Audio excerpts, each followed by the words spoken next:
بصير ما شاء الله لا حول ولا قوة إلا بالله العلي العظيم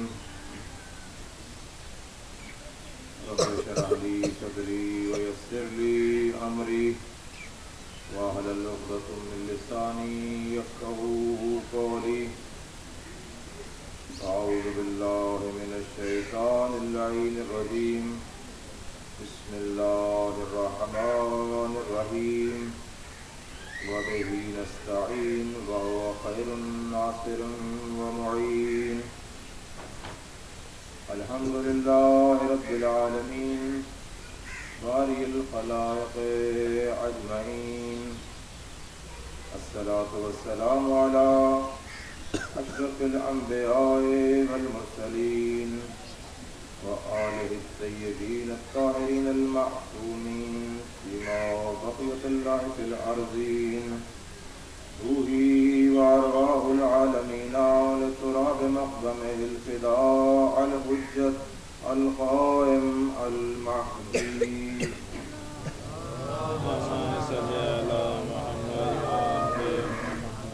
الذي ببقائه بقيت الدنيا وبيمنه رزق الورى وبوجوده ثبتت الأرض والسماء أما بعد قالت فاطمة الزهراء صلوات الله عليها طاعتنا لنظام الأمة محمد رسول الله اللهم صل على محمد وعلى محمد. عزیزان گرامی،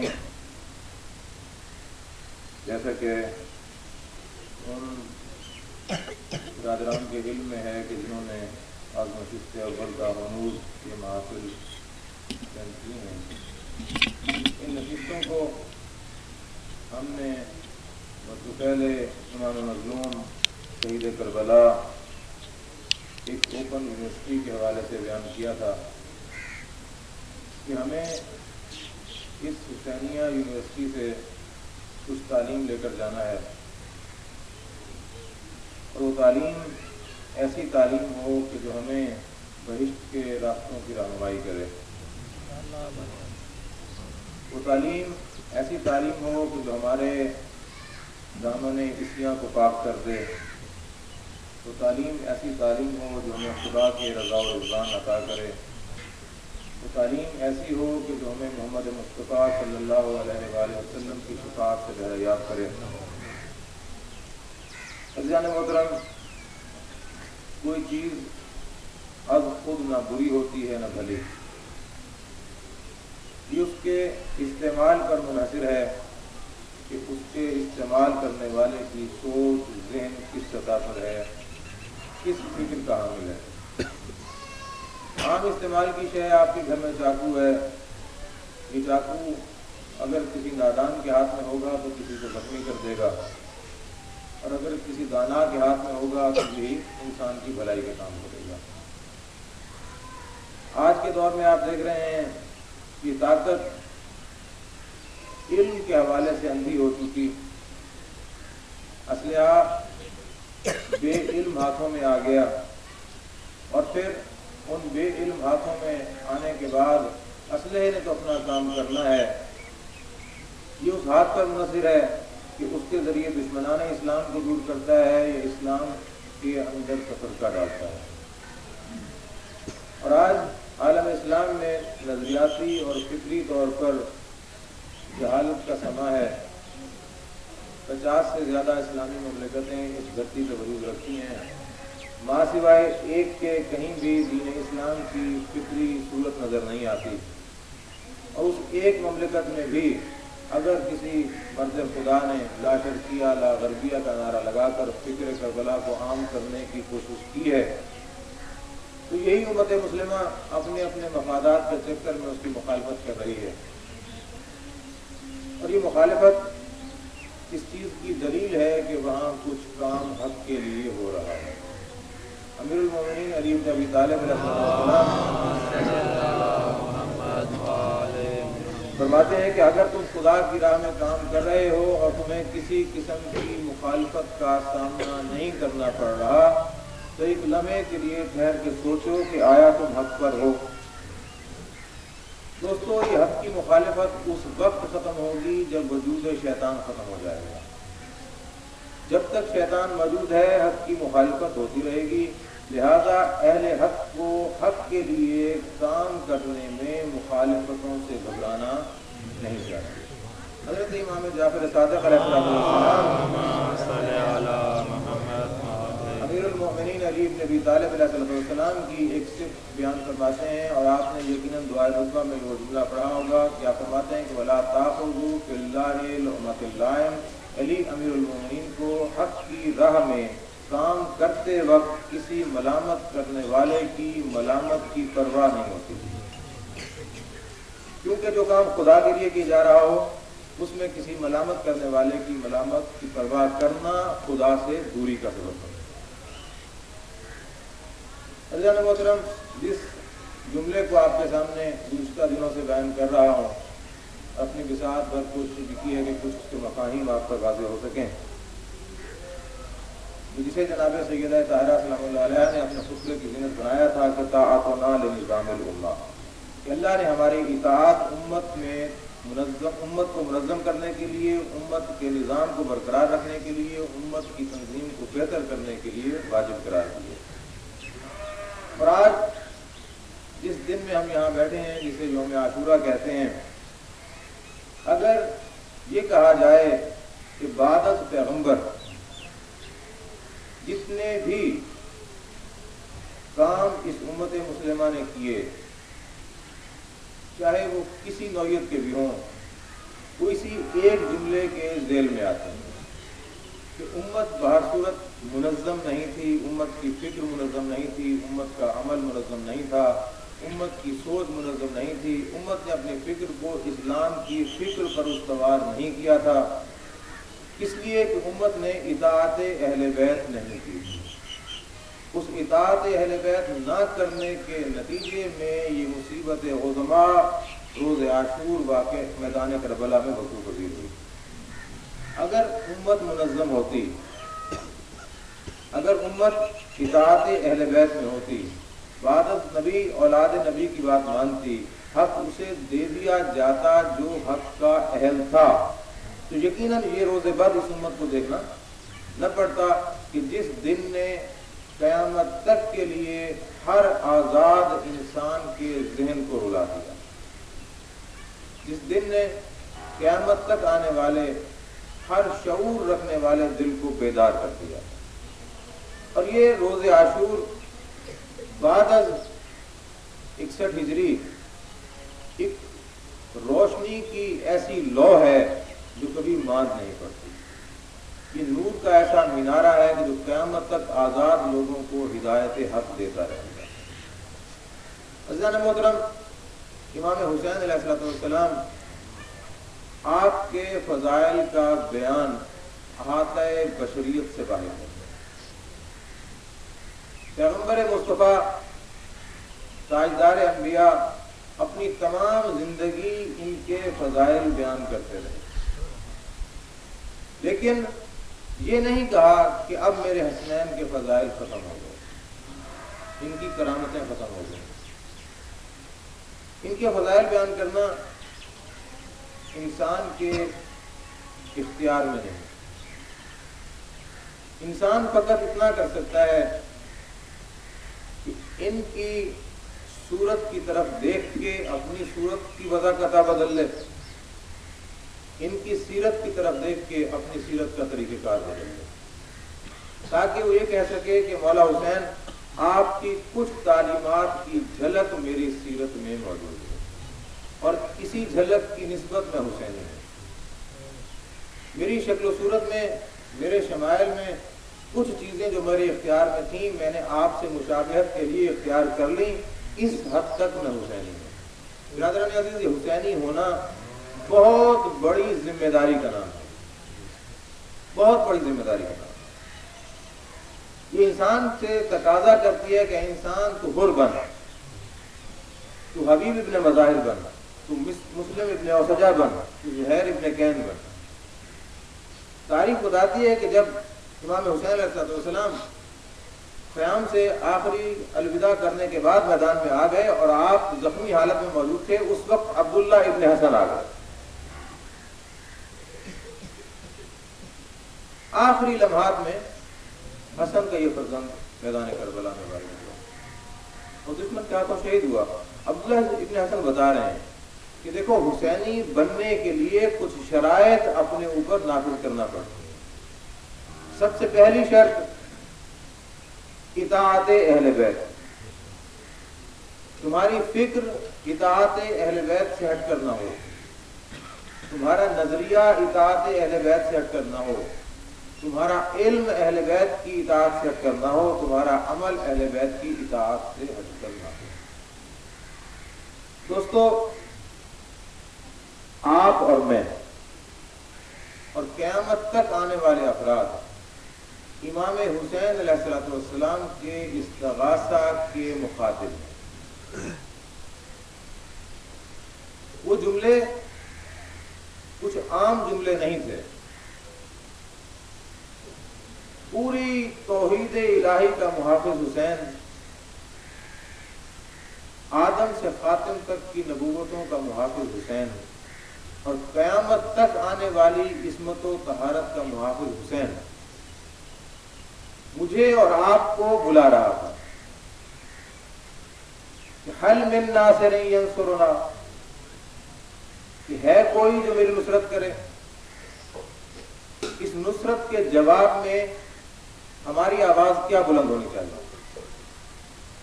ہمیں کیا کہنا چاہیے؟ ذرا بلند آواز میں کہیے نا, ہمیں کیا کہنا چاہیے؟ لبیک یا اللہ. ہمیں کیا کہنا چاہیے؟ لبیک. کی لبیک کا جملہ جذبے سے کہنا چاہیے کہ جب حاجی حج کے لیے جاتا ہے تو یہ تلبیہ کہنا, یہ خدا سے اذن طلب کرنا اس کے گھر میں آنے کا, اس کے حرم میں آنے کا, تو بآواز بلند کہا جاتا ہے. وہاں بھی لوگ لبیک کہتے ہیں, یہاں بھی لبیک یا حسین کہنا, حسین کی آواز پہ لبیک کہنا ہے. ہم یہاں کس مقصد کے لیے آئے؟ اس بزم میں ہم کس لیے آئے؟ آیا ہم حسین کی آواز پر لبیک کہنے کے لیے نہیں آئے. کیا کہتے ہیں کہ مولا آپ کی آواز سنیں گے, آپ کے واقعات پہ گریہ کریں گے, لیکن آپ کے استغاثے پہ لبیک نہیں کہیں گے. کوئی فرد ہے جو یہاں اس لیے آیا ہو؟ میں یہ سمجھتا ہوں کہ ہر فرد اس لیے آیا ہے کہ یہاں اکٹھے ہو کر یہ کہہ سکے کہ مولا حسین آج بھی ہم آپ کے استغاثے پہ لبیک کہہ رہے ہیں, آج بھی ہمارا وجود کہہ رہا ہے کہ لبیک یا حسین. یہ حسین فقط مصطفیٰ کے نواسے نہ تھے, فقط علی مرتضیٰ کے فرزند نہ تھے, فقط زہرائے مرضیہ کی گودی کے پالے نہ تھے. یہ حسین اس وقت کل دین تھے. یہ جو ایک مشہور سی ربائی ہے, آپ سنتے بھی ہیں اور ہر فرد کو یاد ہوگی, شاہ ہست حسین بادشاہ ہست حسین, دین ہست حسین دین پناہ ہست حسین. یہ کسی شاعر کا کہنا نہیں ہے. معین الدین چشتی اجمیری کا جتنا بھی مرتبہ ہو, یہ انہوں نے شاعری کر کے نہیں کہا میرے دوست. حضرت امام جعفر صادق علیہ السلام آپ سے مروی ہے زیارت سائر شہداء, کربلا کے شہداء کی جو زیارت معصوم نے پڑھی, السلام علیکہ یا انصار دین اللہ. اصحاب حسین کو مخاطب کر کے فرماتے ہیں امام صادق کہ میرا سلام ہو تم پر اے دین خدا کی نصرت کرنے والے. یہ اصحاب حسین میدان کربلا میں کس کی نصرت کر رہے تھے؟ حسین کی. تو معصوم کیا بتا رہے ہیں کہ حسین کل دین ہے, حسین کل دین ہے. جب ہم کہتے ہیں نا کہ اے حسین ہم حاضر ہیں, یا کہتے ہیں کہ یا لیتنا کنا معکم فافوز فوزا عظیما, کہ اے حسین کاش کہ ہم کربلا میں ہوتے تو آپ کی نصرت کر کے اس منصب عظیم پر فائز ہو جاتے. تو جب ہم لفظ حسین کہتے ہیں تو اس سے مراد یہ ہوتی ہے کہ اے حسین ہماری توحید کا نظریہ وہی ہے جو آپ نے دیا, ہمارا عدل کا نظریہ وہی ہے جو آپ نے دیا, ہمارا نبوت کا نظریہ وہی ہے جو آپ نے دیا, اور ہماری امامت کا نظریہ وہی ہے جو آپ نے دیا. اب دین کے کتنے حصے ہیں دوستو؟ اس بات کو اپنے ذہنوں میں محو مت کیجیے گا. سمجھ لیجیے کہ آج کے روز عاشور کا ایک پیغام ہے. دین کو سمجھانے کے لیے دو حصوں میں تقسیم کیا گیا کہ اصول دین اور فروع دین. اصول جڑیں ہیں اور فروع لہلاتی شاخیں ہیں دین کی. حسین کل دین ہے. اب جس وقت ہم کہتے ہیں کہ لبیک یا حسین، کیا حسین میں حاضر ہوں، تو کیا ہم نہیں کہہ رہے ہوتے کہ نماز میں حاضر ہوں؟ کیا ہم نہیں کہہ رہے ہوتے کہ زکوٰۃ میں حاضر ہوں؟ کیا ہم نہیں کہہ رہے ہوتے کہ اے روزہ میں حاضر ہوں؟ کیا نہیں کہہ رہے ہوتے کہ اے خمس میں حاضر ہوں؟ کیا ہم نہیں کہتے کہ اے امر بالمعروف میں حاضر ہوں؟ کیا ہم نہیں کہتے کہ اے نہی عن المنکر میں حاضر ہوں؟ میرے دوستو، لفظ حسین اپنی زبان سے ادا کرنا پورے دین کو اپنے اعضاء و جوارح سے ادا کرنا ہے. حق حسینیت یہ ہے کہ اگر حسین کو دین سمجھتے ہو تو پھر دین پر اس انداز سے عمل کرو کہ جیسے تم حسین کے کہنے پہ عمل کرنا چاہتے ہو. اپنے آپ کو حسین کے سپرد کر دو. اپنی زندگی کی لگام حسین کے نورانی ہاتھ میں دے دو. جدھر حسین مڑتے جائیں تم مڑتے جاؤ، تم فلاح پا جاؤ گے. روز عاشورہ کا پیغام الہی یہی ہے کہ اگر حسین کو امام مانا ہے تو حسین کی ہر بات پہ لبیک. جس طرح حسین کے صحابی نے یاد دلایا تھا نا کہ مولا نماز کا وقت ہو گیا ہے، میں چاہتا ہوں کہ یہ نماز آپ کے ساتھ ادا کروں. تو یاد ہے کہ مولا نے اسے کیا کہا تھا جب ان کی شہادت ہوگی؟ مولا نے کہا تھا کہ تم جنت میں مجھ سے پہلے جاؤ گے، انت امامی فی الجنہ، کہ تم جنت کی راہ میں میرے پیش رو ہو، مجھ سے پہلے جا رہے ہو.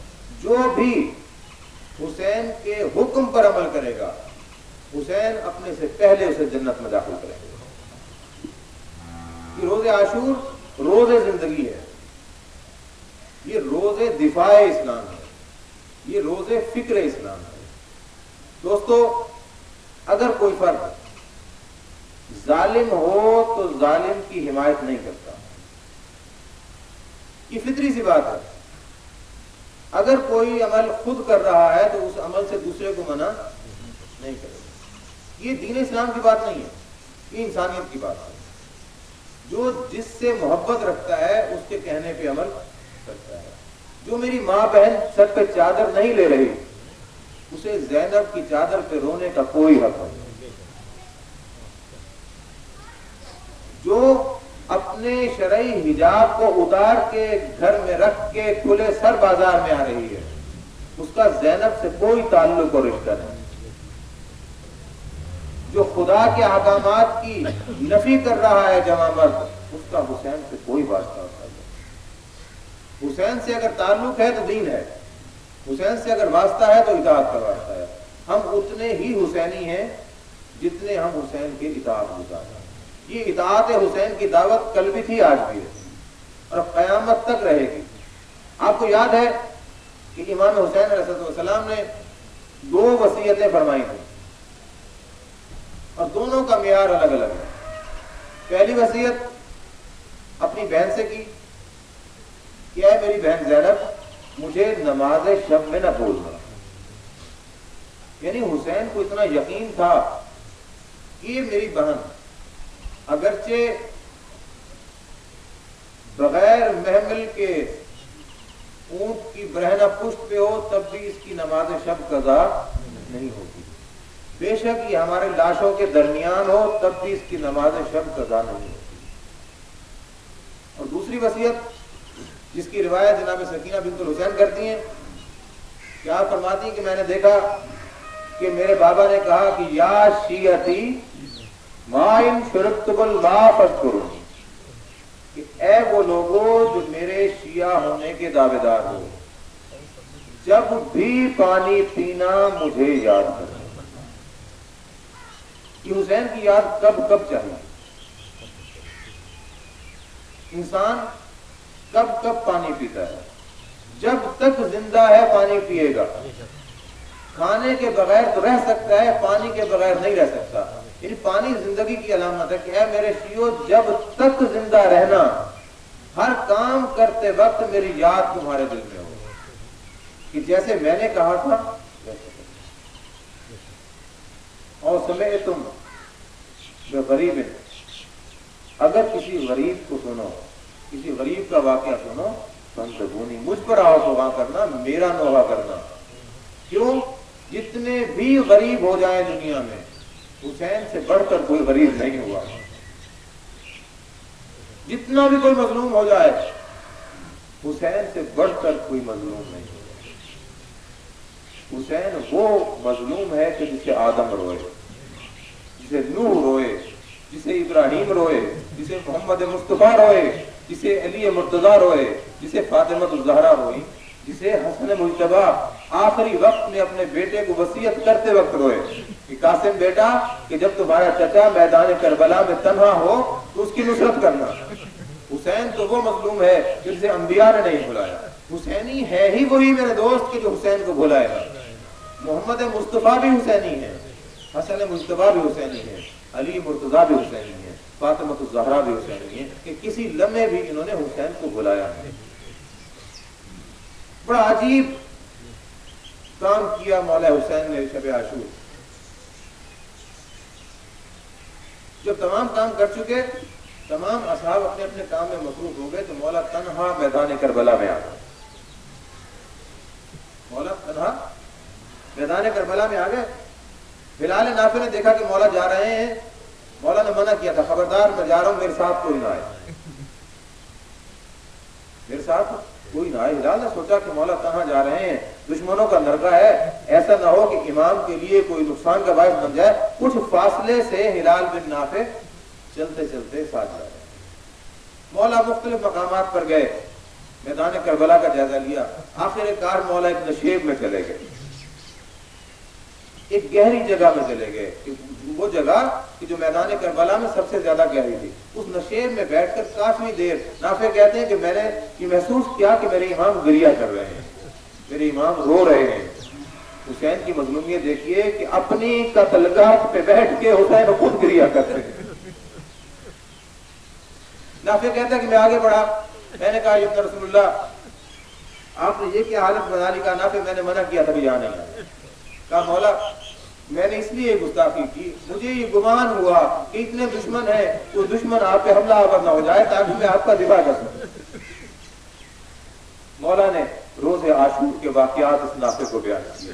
کہ نافع یہاں میرا اکبر گرے گا، اے نافع یہاں میرا عباس گرے گا، اے نافع یہاں اور محمد پڑے ہوں گے، اے نافع اس مقام پہ میں علی اصغر کو ہاتھوں پہ اٹھا کے لاؤں گا، اور اے نافع کل اسی دریا پہ میرے عباس کا قبضہ ہوگا لیکن کوئی پانی نہ پی سکے گا. تمام واقعات بیان کرتے ہیں اور امام واپس آ جاتے ہیں. روز عاشور امام دفاع اسلام کا فریضہ سمجھا. شاید یہی وقت ہو، اور یقیناً اس سورج نے وہ منظر دیکھا تھا، اس سورج نے یہ منظر دیکھا تھا، اس آسمان نے بھی یہ منظر دیکھا تھا کہ جس منظر پر آدم بھی رو رہے تھے، آسمان کے فرشتے بھی رو رہے تھے. جس منظر پر فضا میں پرندے رو رہے تھے، صحرا میں درندے رو رہے تھے. حسین کی مظلومیت پر ہر زندہ شے نوحہ گناہ تھی. اسی لیے تو حسین کا غم زندگی دیتا ہے. حسین کے تمام صحابی ایک ایک کر کے شہید ہو گئے. زوال عاشورہ ہو گیا. حسین کے اہل بیت بھی ایک ایک کر کے اپنی جانیں نثار کرتے تھے. اب حسین تنہا بیٹھے ہیں، حسین کے ساتھ اور کوئی نہیں. قیام میں آ کے خواتین کو صبر و استقامت کی وصیت کی، اپنی بہن کو بلایا اور کچھ خاص وصیتیں کی اور کچھ تبرکات امامت جناب زینب سے سپرد کی ہے. کیا بہن زینب، یہ وہ تبرکات ہیں کہ جو میں نے اپنے بھائی حسن سے لیے تھے، یہ امامت کے تبرکات ہیں، میرے بعد میرے بیٹے سجاد کو دے دیں. زینب امین ہے تبرکات امامت کی. کچھ تبرکات جناب ام سلمہ کو مدینہ میں دیے تھے اور کچھ جناب زینب سلام اللہ علیہ کو کربلا میں دیے. اب امام یہاں سے چلے، گھوڑے پہ سوار ہوئے اور اس مرغہ اعداء کے سامنے آ کے ٹھہرے.